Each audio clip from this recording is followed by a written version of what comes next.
Welcome to my channel. So for today's video or for this another new episode of our vlog, we have another quick review and first ride impression ng ganitong klaseng motor, which is itong motor from the manufacturer of Honda, which is PCX 160. So samahan nyo ko guys para i-testingin natin or mag-motorcycle ride tayo gamit itong klaseng motor at magkaroon ng konting review about dito sa klaseng motor. Let's go guys.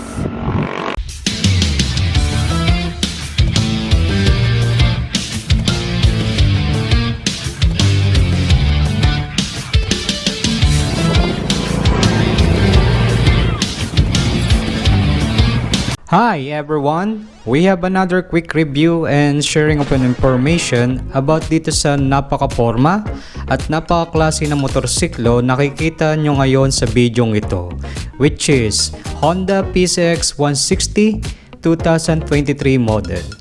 From its maker, Honda Motorcycle Corporation, which is kilala bilang one of the top quality maker of motorcycle in the world, kung saan sila din ang maker ng iba't ibang kilalang motorsiklo katulad ng CBR Sports Bike models, CVK Racer models, CRF Dirt Bike models, at marami pang iba. Ang Honda PCX 160 ay isang klaseng otomatikong motorsiklo na may haba na 1.9 meters, taas na 1.10 meters, lapad na 742 mm, ground clearance niya naman ay nasa 134 mm, seat height naman niya ay nasa 764 mm, at timbang na 131 kilograms. So sa height natin na 5'6" kapag naka-boots at timbang na 67 kilograms kapag busog, so kayang-kaya nating i-drive ang ganitong klaseng motorsiklo. Ang Honda PCX 160 na ito ay may 4 strokes, 4 valves, single cylinder, naka-single overhead cam, 157cc ang displacement naman niya, bore size at stroke naman niya ay nasa 60 mm by 55.1 meters. Compression ratio naman niya ay 12.0:1. Maximum power niya naman ay nasa 11.8 kW at 8,500 RPM. Maximum torque 14.7 Nm at 6,500 RPM. Liquid cooled type of engine with ESP Plus technology or enhanced smart power.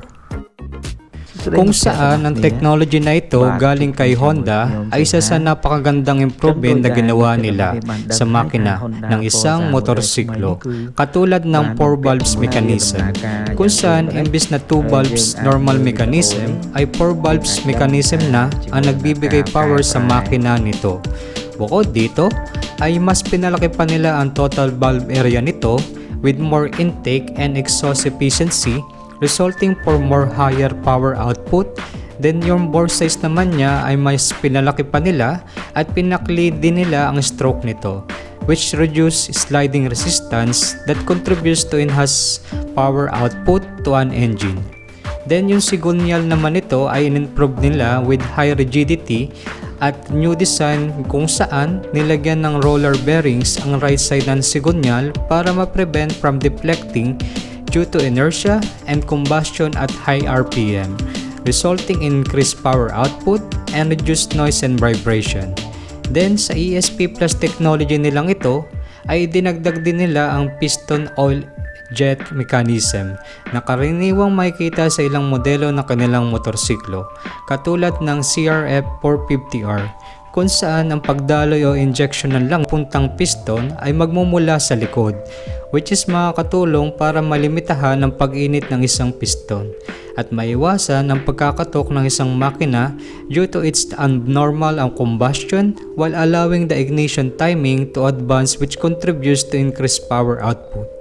Then sa technology nilang ito ay makikita din ang tinatawag na hydraulic cam chain tensioner lifter, kung saan ang ganitong klaseng technology ay makakatulong upang ma-prevent ang pag-idayog ng cam chain habang umiikot ito, which reduces friction by allowing the tensioner to follow the chain quickly, na makakatulong sa isang makina na mabawasan ang ingay, vibration, and improves fuel efficiency. Then sa ESP Plus technology ni Honda ay in-improve din nila ang CVT transmission system nila, kung saan makikita ito sa drive belt, which is main responsible for producing movable power from engine at umandar ang isang motorsiklo, kung saan ang ganitong klaseng CVT drive belt ay may dalawang cog or ngipin kumpara sa normal na drive belt na may isang cog or ngipin.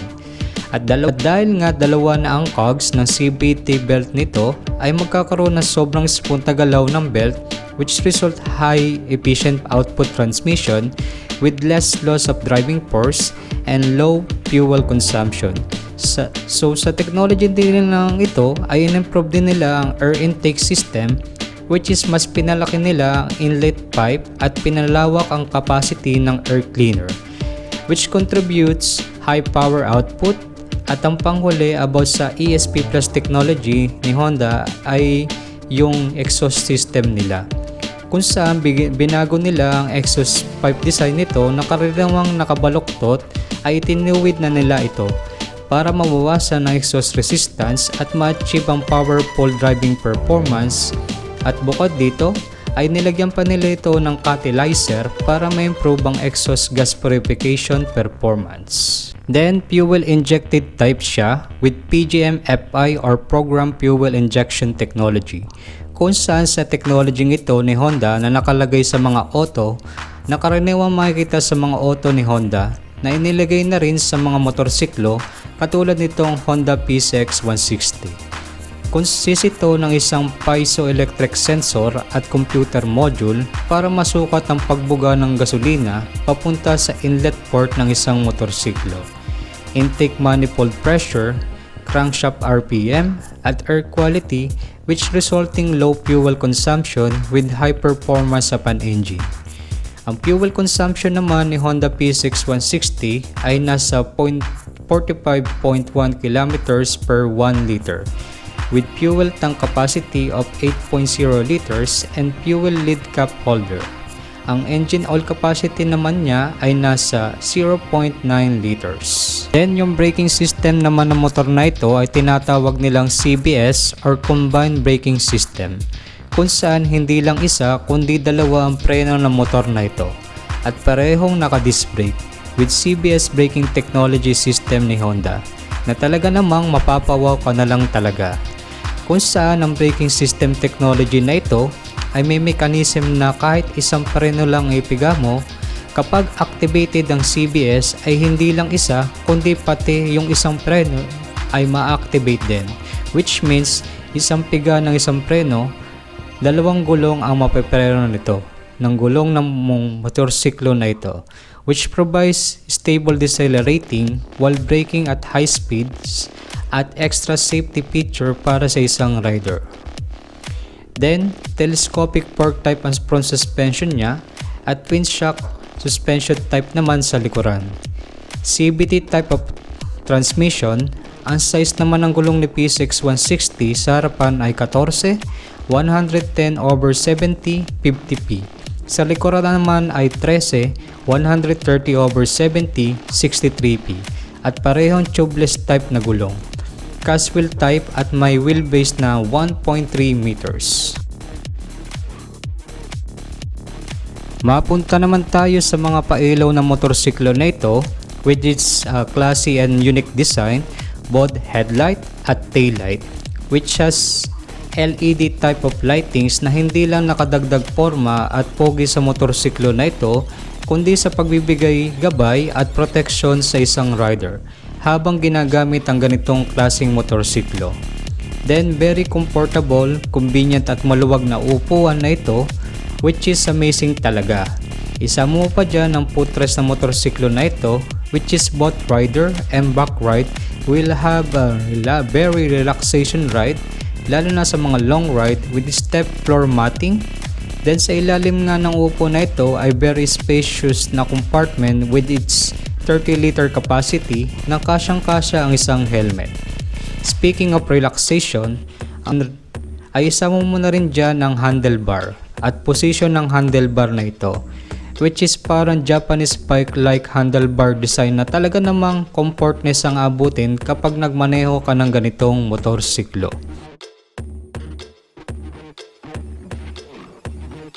Then mapunta naman tayo sa ignition system nito with its smart key, answer back, and anti-theft alarm na talaga namang isa pa ring magandang feature na sa motorsiklo na ito na hindi lang makakatulong as easy way to stop and start the engine but for providing some protection to this kind of asset. Ang isa pa ring nagbigay attention sa akin sa motorsiklong ito ay ang full digital meter panel from its authentic design na kala mo nagpandor ka ng isang kotse, which includes digitalized information of its speedometer, mileage, fuel gauge, voltmeter, date and time at marami pang iba na makakatulong para ma-visualize ang aktibidad ng motorsiklong ito. Then panghuli ang kakaibang disenyo ng fairings na ito na talaga namang napaka-modern at may futuristic looks, which is available in different variant colors like white, black, and red. Diba?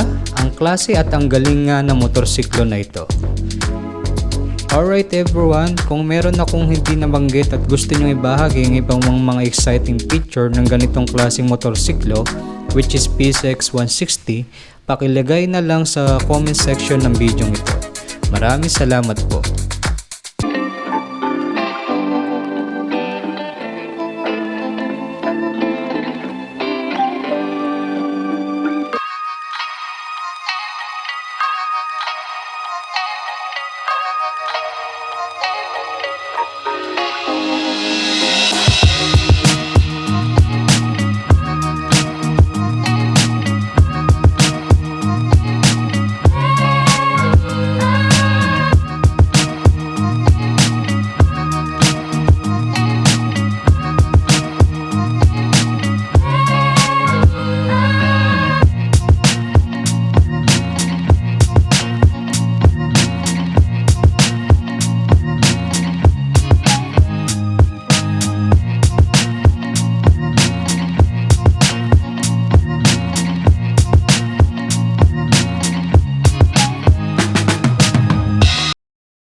Hey guys, dito na nga tayo sa PSX 160 at itatry na nga natin siya gamitin. At first time ko makasakay sa PSX 160 at excited ko na nga siya gamitin dito sa may kalsada sa bypass road papuntang Lipa City, Batangas, saka Alaminos, Laguna. So samahan nyo ko guys, mandarin na nga natin to.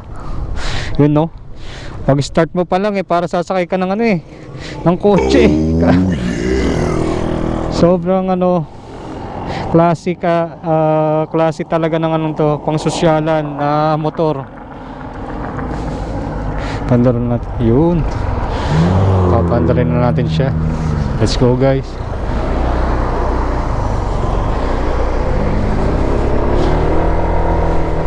Dito lang naman, ikot-ikot lang.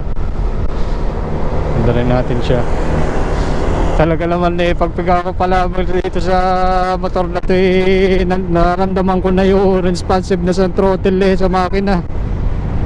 Sobrang smooth niya gamitin.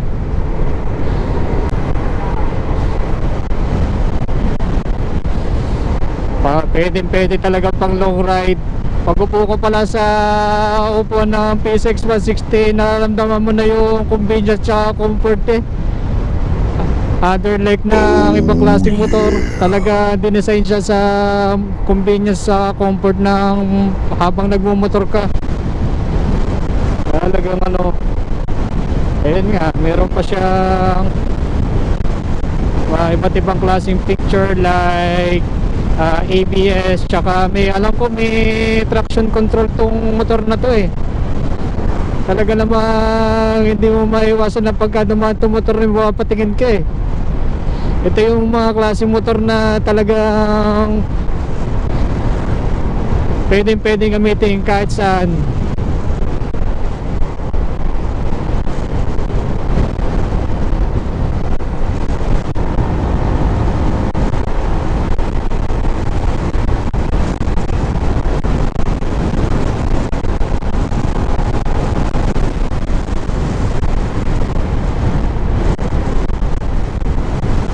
Dapat pala may ibang camera ko. Tinatry ko siya mapabot ng 100.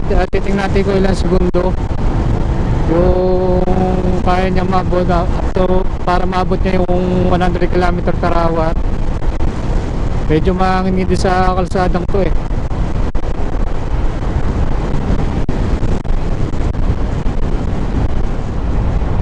Balik lang tayo.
Sarap gamitin. Walang ka-delay ang motor na to. Talagang smooth ang responsive ng makina nito habang tino-throttle mo to.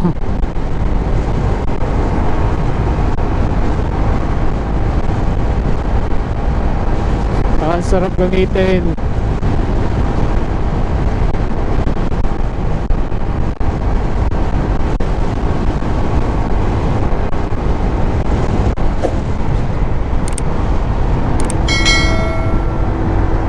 Hindi rin siya matagtag eh, kahit idaan mo siya sa may lubak-lubak, nandun pa rin yung comfortness ng ano niya oh. Dinadaan ko siya eh.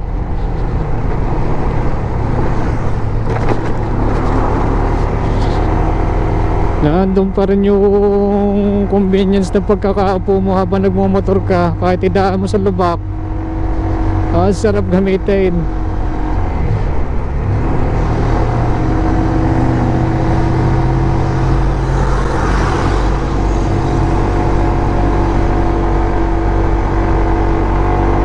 At ibalik na natin to sa may-ari. Dito ako nag-ride ngayon sa may bypass road papuntang between Alaminos, Laguna and Lipa City, Batangas. Ang ganda ng mga tanawin rin dito habang nagmumotor ka. Mga bulubundokong lugar dito.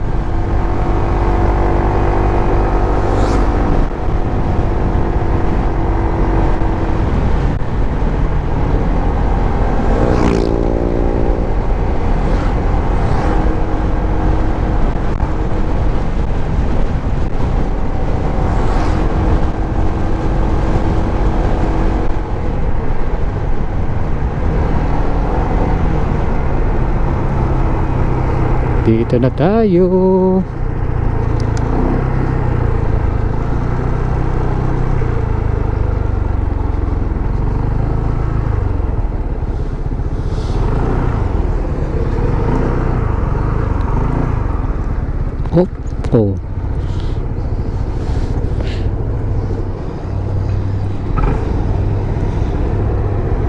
Ang galing ah. Kala mo namamatay siya oh. Pero pagka pinapiga mo, timo. Ang galing eh oh. Kala mo siya namamatay yung makina, pero pagka piniga mo siya, parang may idling stop siya na tinatawag, na automatic nabubuhay yung makina. Pagka piniga mo yung throttle, usan nabubuhay yung makina niya. Galing oh. Sobrang tipid pa ng ano na to, ng motor na to, kahit naka 4 valves.